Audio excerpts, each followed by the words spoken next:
என்னை அழிக்க நாள்தோறும் நினைத்த எதிரின் கையில் விழாமல் காத்தீர்.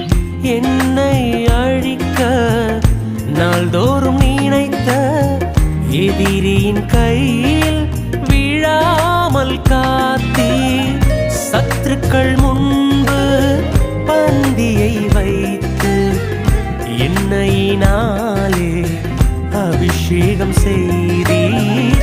சத்துருக்கள் முன்பு பந்தியை வைத்து எண்ணெயினாலே அபிஷேகம் செய்தீர். என் அலைச்சல்களை